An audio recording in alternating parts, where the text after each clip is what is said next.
How's everybody going? How's everybody doing? It's Quentin back at it again with another video.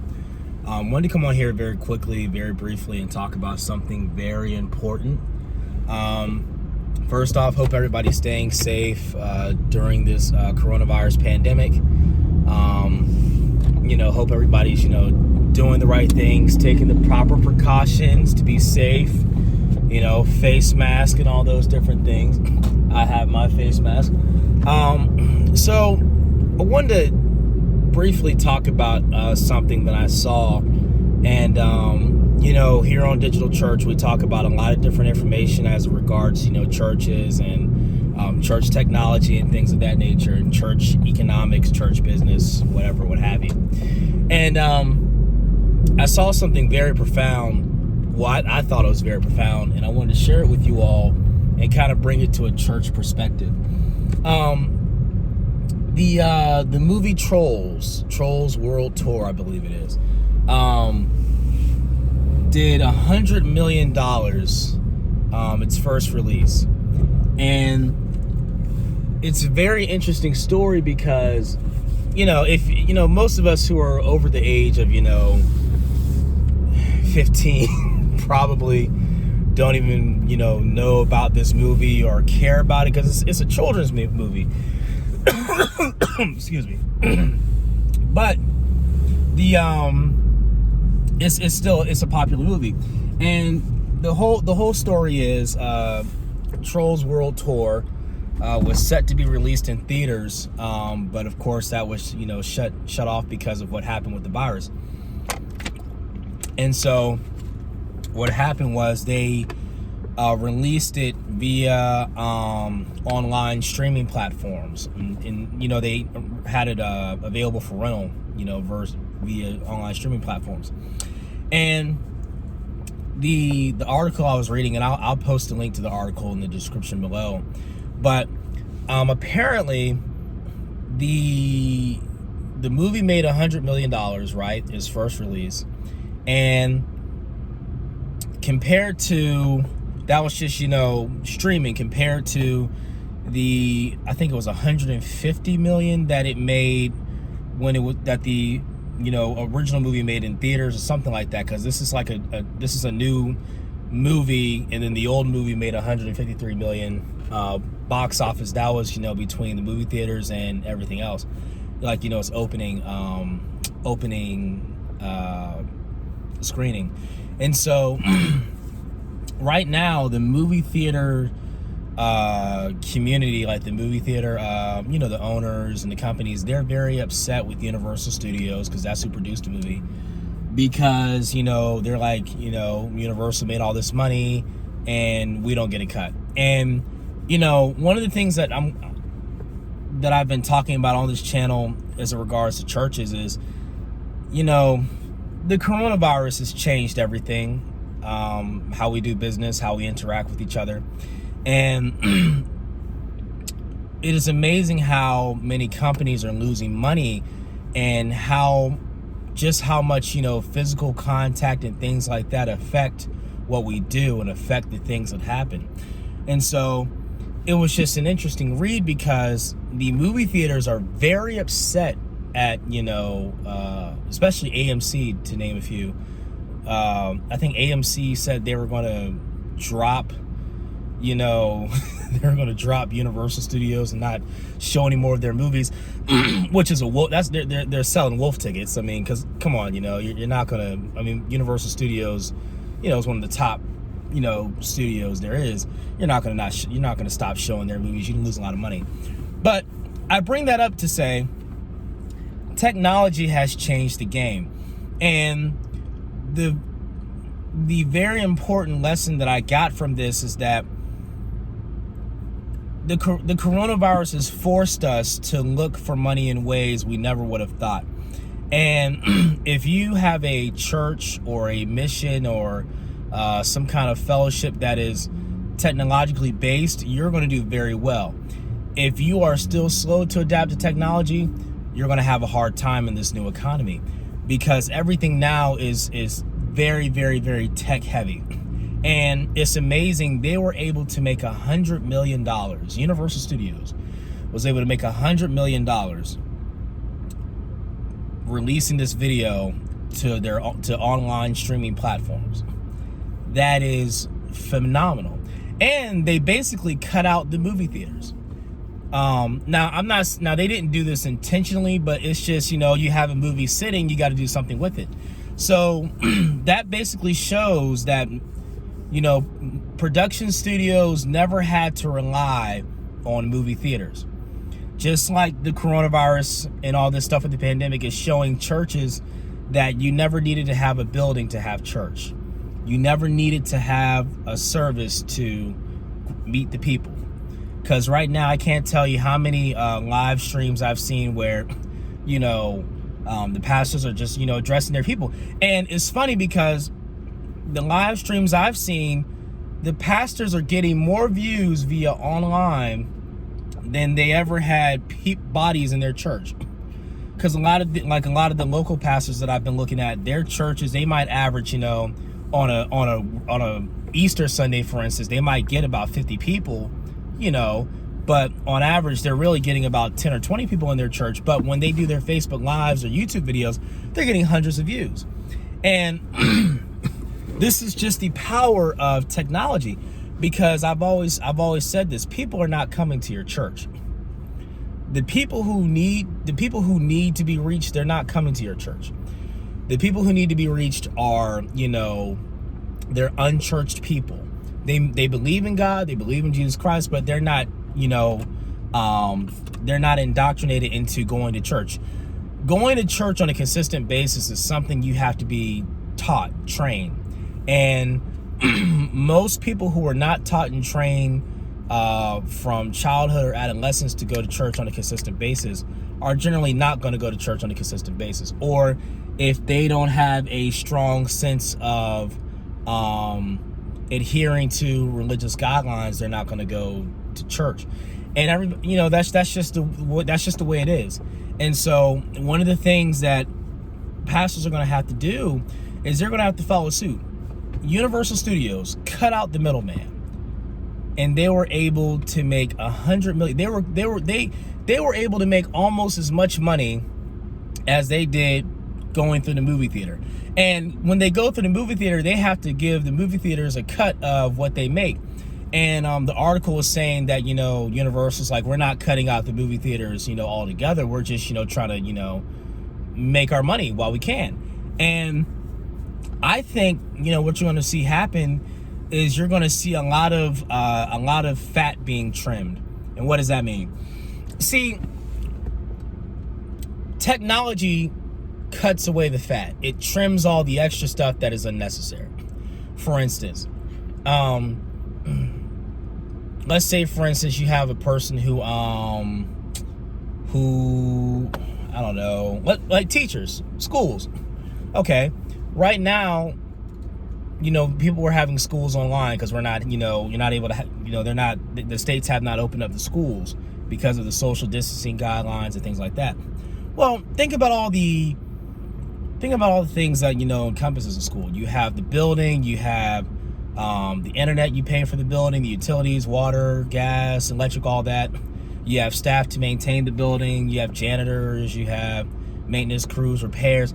You have multi-million-dollar school facilities that were being built prior to the pandemic, that were being built, being maintained, lots of money to maintain these things, lots of costs involved.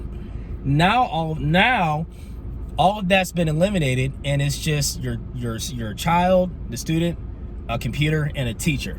That's it. There's no janitor, there's no building, there's no costly textbooks, there's no computer, there's no, that's all of that stuff is basically extra unnecessary fat. And we didn't, it's just really amazing we didn't look at things like that. Or like in the church world, you had, if you're a pastor, you had a staff, you had a janitor, you had maintenance crews or volunteers or whoever. You had sound equipment, lighting equipment, production equipment. You had, offering buckets, chairs, seats, a building, all these different things that now, that you're using to, serve, you're using all that stuff just to have, 20 or 30 people show up to your church. But now, cutting all of that out, you can reach 100, 200 people online with just a phone camera and a good editing software. You're cutting out the fat. And you're going to see after this, you're going to see people really start thinking about this, and they're going to be like, people are going to be like, so you mean to tell me we're spending all this money on stuff that we really didn't need before? This is about to be very interesting. Even like shows like, Saturday Night Live and all these different shows. The Trevor, what's his name? The comedy guy, Trevor Noah.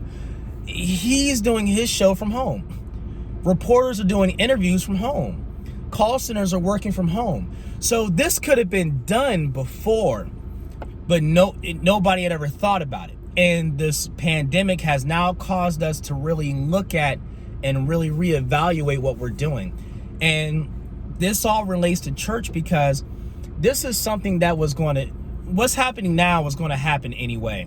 The coronavirus has just accelerated it by, let's say 5 or 10 years, because as money becomes tight in the economy and economic conditions change, people are going to look for ways to save money. And one of the ways the church needs to start saving money is to embrace technology. What you are paying people to do, what you are paying a mortgage to do, you can cut all of that out and just have a phone camera and a good YouTube account, Facebook account, whatever, and a Cash App, and do the same things and reach more people by downsizing by downsizing and cutting your costs. And this is something that a lot of churches don't really think about, because I'll say this again. Church is not it is not a business in the sense of it can, create products and charge customers for certain things. Churches are non-for-profit organizations, but they still do follow business principles. And one of the things that the church needs to realize, pastors and leaders, you all need to realize this, that you're going to have to start thinking like savvy, seasoned, sophisticated business people. Because the business model of, starting a church, going out, getting a building, getting some followers is no longer going to work. And this is something that I talk about in my book, Digital Church, which the link is in the description below. You have to get outside of just, having church. You have to do more than that. You have to do more than just have church. I've been consulting with many pastors over the last few weeks, and I'm watching what they're doing, and I'm telling them, I'm like, hey man, you need to get a Cash App and put your Cash App in your ministry. Get a ministry Cash App for your church, and put the Cash App link on your live videos or on your YouTube videos, and ask people to donate.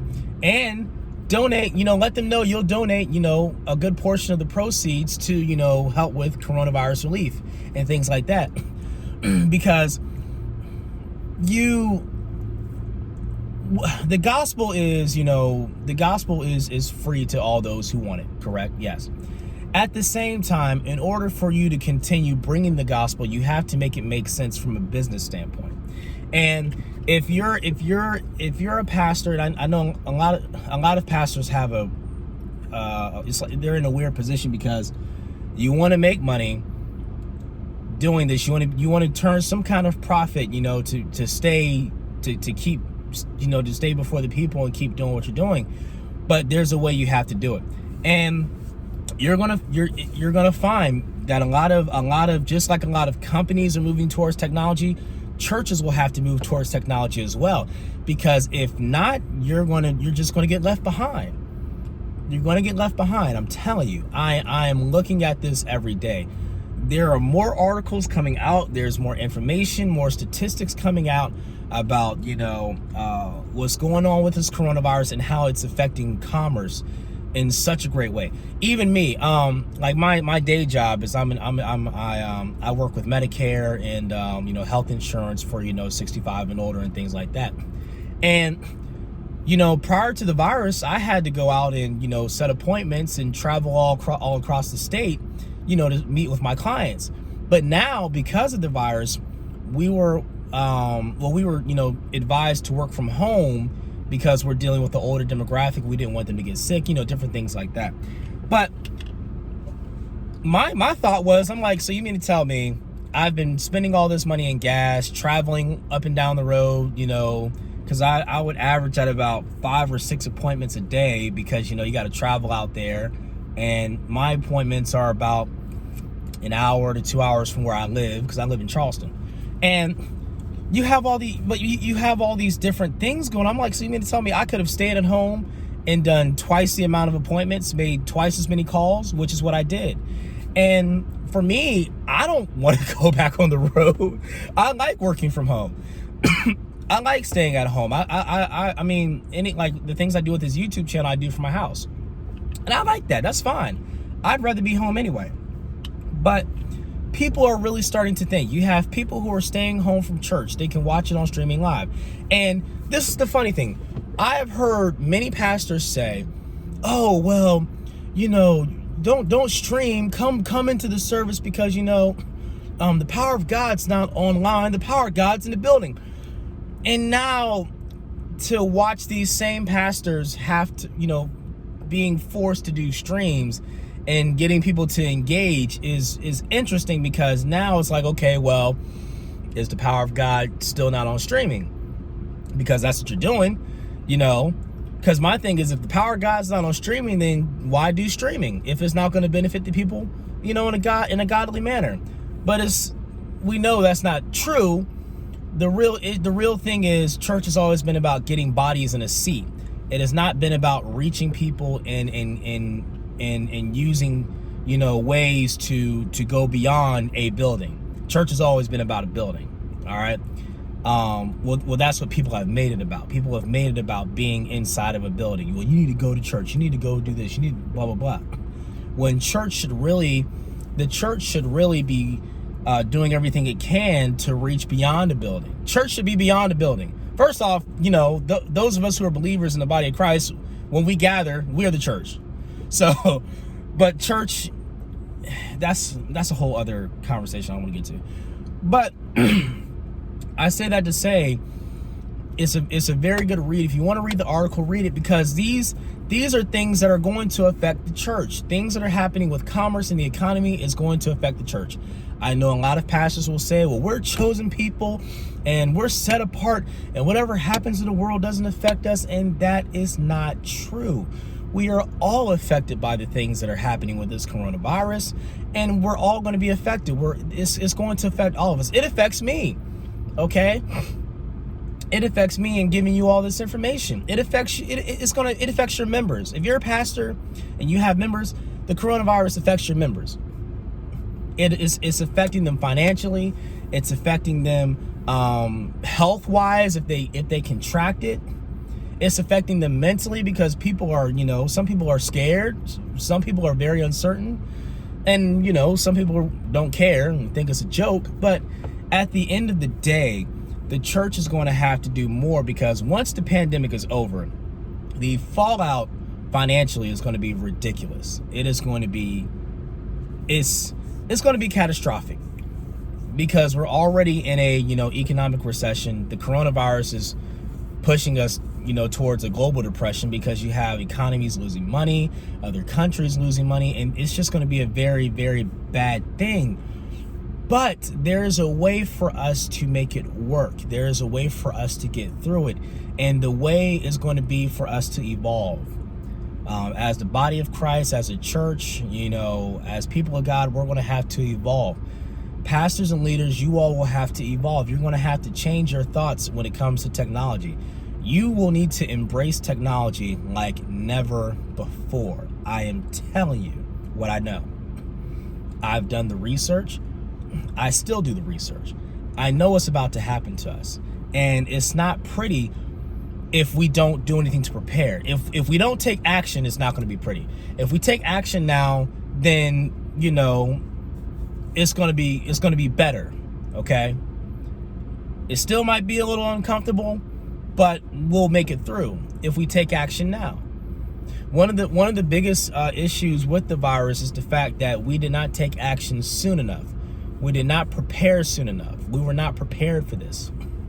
And how we have taken action and been proactive, it would not have gotten out of hand as much as it has.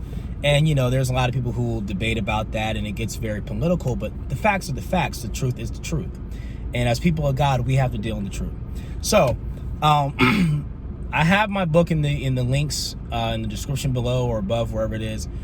Follow that link, go to my website, purchase the book, Digital Church, Church Beyond Walls. This book is pivotal and key into getting you started on your journey, because you're going to have to learn, you're going to have to adjust your mindset. It's really a mindset thing. It's not so much a money thing or a resource, it's a mindset thing, because once you adjust your mindset towards church and where church is going, then you can start taking the proper steps to prepare. So with that being said, it's Quentin Jackson once again with Digital Church, and you all have a great day.